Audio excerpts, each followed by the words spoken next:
Hello friends, welcome to my channel my little one India. मेरा नाम है महिमा। आजकल बच्चे रोज़ बीमार पड़ रहे हैं, रोज़ उन्हें सर्दी खांसी जैसी प्रॉब्लम का सामना करना पड़ रहा है। ऐसे में हम उन्हें कौन सी होम रेमेडीज़ दें जिससे उन्हें आराम मिल सके। इसमें सबसे पहला होता है ऑयल मसाज।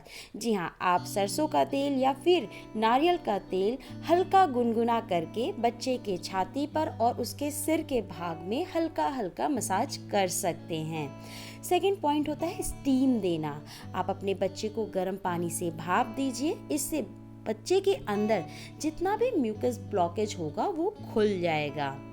थर्ड पॉइंट होता है नेजल स्लाइन ड्रॉप। अपने बच्चे के दोनों नाक के भाग में आप नेजोपेयर ड्रॉप का इस्तेमाल कर सकते हैं, जिससे बच्चा आसानी से सांस ले सकता है। फोर्थ पॉइंट होता है सक्शन बल्ब।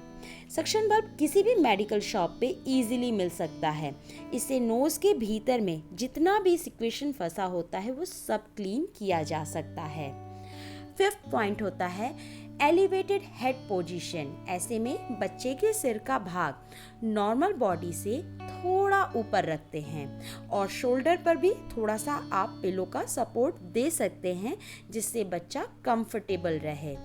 सिक्स पॉइंट होता है वार्म स्लाइन गागल, यानी कि आप अपने बच्चे को हल्के गुनगुने पानी में थोड़ा सा नमक डालकर गागल करा सकते हैं। सेवेंथ पॉइंट है हल्दी वाला दूध। रात को सोने के टाइम आप बच्चे को 1 कप हल्दी वाला दूध दीजिए, इससे बच्चे की इम्यूनिटी पावर काफ़ी अच्छी होती है।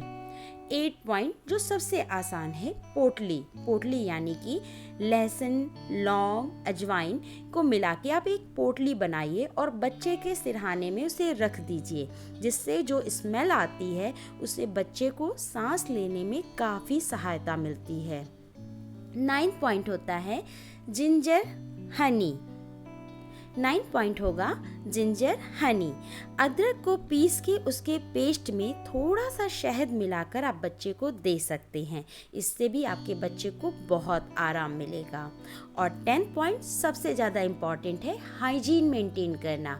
जी हाँ, अगर आपका बच्चा बीमार है तो हाइजीन मेंटेन करना बहुत ज़रूरी है। टाइम टाइम से उसके कपड़े को बदलिए, उसके पिलो कवर को बदलिए और जिस कपड़े